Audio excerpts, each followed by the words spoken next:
নমস্কাৰ বন্ধুসকল, মই দীপহাদীপে পুনৰবাৰ আপোনালোকক মোৰ ইউটিউব চেনেলৰ এটি নতুন ভিডিঅ'লৈ স্বাগতম জনাইছোঁ। বন্ধুসকল, আপোনালোকে ভ্ৰমণ কৰোঁতে বাৰু বমি হয় নেকি? আমি প্ৰায় দেখিবলৈ পাওঁ যে কিছুমান মানুহৰ ভ্ৰমণ কৰোঁতে প্ৰায় বমি হয় আৰু তেখেতসকলে সেই বমি হোৱাৰ ভয়তে ভ্ৰমণ কৰিবলৈ অলপ অসুবিধা পায়। আজি এই ভিডিঅ'টোত মই বন্ধুসকল আপোনালোকক ভ্ৰমণ কৰোঁতে বমি নহ'বলৈ কেইটামান ঘৰুৱা উপায়ৰ কথা ক'ম আৰু লগতে মই কেইটামান মেডিচিনৰ কথাও ক'ম। তেন্তে ব'লক বন্ধুসকল, দেৰি নকৰি আজি আমাৰ ভিডিঅ'টি আৰম্ভ কৰোঁ। ঘৰুৱা উপায়ৰ বন্ধুসকল 1 নম্বৰ কাৰণটো হৈছে পিঁয়াজৰ ৰস। হয় বন্ধুসকল, আপোনালোকে কি কৰিব, এচামুচ পিঁয়াজৰ ৰস আৰু এচামুচ আদাৰ ৰস একেলগে মিক্স কৰি আপোনালোকে ভ্ৰমণ কৰাৰ আধা ঘণ্টাৰ আগত খাই লওক। আৰু এই পিঁয়াজৰ ৰস চামুচ খালে আপোনালোকৰ বমি হোৱাটো বন্ধ হ'ব। আৰু যদি আপোনাৰ সেই ভ্ৰমণটি দীঘলীয়া হয়, মানে আপুনি বহুত যদি দূৰলৈ যাবলগীয়া হয়, তেতিয়া আপুনি এই পিঁয়াজৰ ৰস এটা বটলত ভৰাই লওক আৰু প্ৰতি এঘণ্টাৰ মূৰে মূৰে আপুনি সেই ৰসখিনি খাই থাকক। তেতিয়া আপোনাৰ বমি অহা ভাৱটো নাহিব আৰু আপোনাৰ বমি নহ'ব। 2 নম্বৰ উপায়টো হৈছে বন্ধুসকল লং। হয় বন্ধুসকল, ভ্ৰমণ কৰোঁতে যদি আপোনাৰ বমি বমি ভাৱ হয় আৰু জিভাখন যদি লিকলিকাই থাকে, তেতিয়া আপুনি লং 1 বা 2টা খাই দিব লাগে আৰু তেতিয়া আপোনাৰ বমি বমি ভাৱটো নাইকিয়া হয়। কিন্তু এটা কথা মনত ৰাখিব, আপুনি লংটো চুবাই নাখাব, লংটো সদায় চুপি খাব।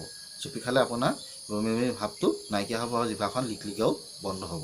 3 নম্বৰ উপায়টো হৈছে বন্ধুসকল আদা। হয় বন্ধুসকল, আদা খালে বন্ধুসকল বমি নহয়, লগতে মূৰ ঘূৰণিও বন্ধ হৈ যায়। আপোনালোকৰ যদি মূৰ ঘূৰণি আছে, তেতিয়া আপোনাৰ মূৰ ঘূৰণিও বন্ধ হ'ব আদা খালে।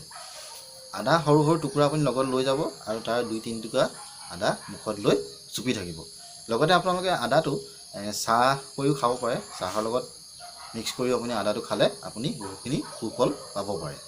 এতিয়া আহোঁ বন্ধুসকল আমি 4 নম্বৰ উপায়টোলৈ। 4 নম্বৰ উপায়টো হৈছে পুদিনা। পুদিনাই কি কৰে, পুদিনাই যিখিনি আপোনাৰ পেটৰ মাংসপেশী, সেই পেটৰ মাংসপেশীখিনি আৰাম দিয়ে, লগতে মূৰ ঘূৰণি হোৱা বন্ধ কৰে আৰু বমি বমি ভাৱটো নোহোৱা কৰে। পুদিনা আপুনি ব্যৱহাৰ কেনেকৈ কৰিব, আপুনি পুদিনা অলপ পিচি লওক, তাৰ ৰসখিনি উলিয়াই এটা বটলত ভৰাই লওক আৰু লগত এখন ৰুমাল লৈ লওক।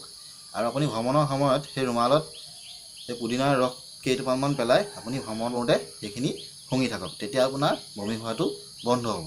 আৰু এটা উপায় কৰিব পাৰে, আপুনি শুকান পুদিনাৰ পাত আপুনি গৰম পানীৰ লগত মিহলাই আপুনি একাপ নিজৰ বাবে চাহ বনাওক আৰু সেই তাৰ লগত আপুনি এচামুচ মৌজোল দি দিয়ক আৰু ভালকৈ মিক্স কৰি লওক। আৰু তাৰপাছত আপুনি সেই চাহকাপ খালে আপোনাৰ বমি হোৱাটো সম্পূৰ্ণ বন্ধ হৈ যাব। 5 নম্বৰ উপায়টো হৈছে বন্ধুসকল নেমু। হয় বন্ধুসকল, নেমু ৰসেও জিভা লিকলিকোৱা, বমি হোৱা এইবিলাক সম্পূৰ্ণৰূপে বন্ধ কৰে। নেমু ৰসটো কেনেকৈ ব্যৱহাৰ কৰিব, একাপ কুহুমীয়া গৰম পানী ল'ব, তাত অলপ নেমু ৰস চেপি ল'ব আৰু তাত অলপমান হিচাপত অকণমান নিমখ দি ল'ব আৰু সেইখিনি ভালকৈ মিক্স কৰি আপুনি ভ্ৰমণ কৰাৰ আগত খাই লওক। আৰু এনেকৈ খালেও আপোনাৰ বমি বমি ভাৱ হোৱাটো বন্ধ হ'ব।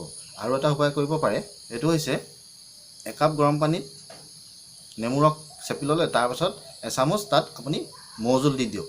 মৌজোল দি তাক ভালদৰে আপুনি গুলি লওক আৰু সেইখিনি আপুনি খাই লওক। তেনেকৈও আপোনাৰ বমি অহাটো বন্ধ কৰিব পাৰিব।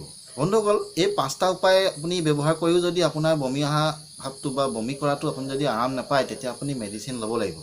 সেই মেডিচিনটো বন্ধুসকল হৈছে অনডেম। হয় বন্ধুসকল, অনডেম মেডিচিনটো আপুনি 3 প্ৰকাৰে পাব ফাৰ্মাচীত। আপুনি টেবলেট হিচাপেও পাব আৰু চিৰাপ হিচাপেও পাব। চিৰাপটো আপোনাৰ শিশুসকলৰ কাৰণে, আৰু আপুনি ইনজেকশ্যনো পাব।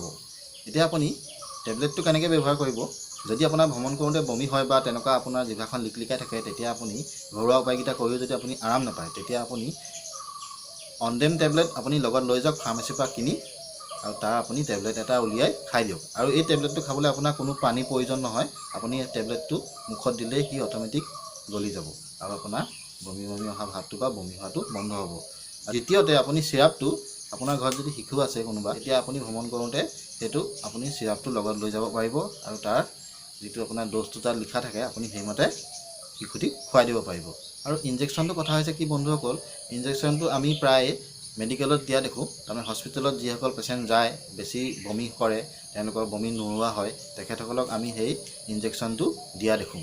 কিন্তু অনডেম ব্যৱহাৰ কৰিলে বন্ধুসকল এটা অলপ ছাইড এফেক্টো আছে, সেইটো ইমান চিন্তা কৰিবলগীয়া নহয়। সেইটো হৈছে কি, আপোনাৰ মূৰটো খুব গধু গধু লাগি থাকিব। অনডেম ব্যৱহাৰ কৰিলে আপোনাৰ মূৰটো গধু গধু লাগি থাকে আৰু দ্বিতীয়তে আপোনাৰ জিভাখন প্ৰায় শুকাই যায়।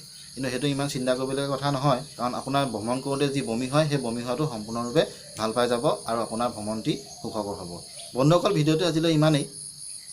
ভিডিঅ'টো ভাল পাইছে যদি লাইক কৰক, চেনেলটো এতিয়াও যদি ছাবস্ক্ৰাইব কৰা নাই ছাবস্ক্ৰাইব কৰক। ঘৰুৱা যি মই 5টা উপায়ৰ কথা ক'লোঁ, সেই 5টাৰ ভিতৰত আপোনালোকে যদি নতুনকৈ কিবা পাইছে তেন্তে মোক কমেণ্টত জনাওক।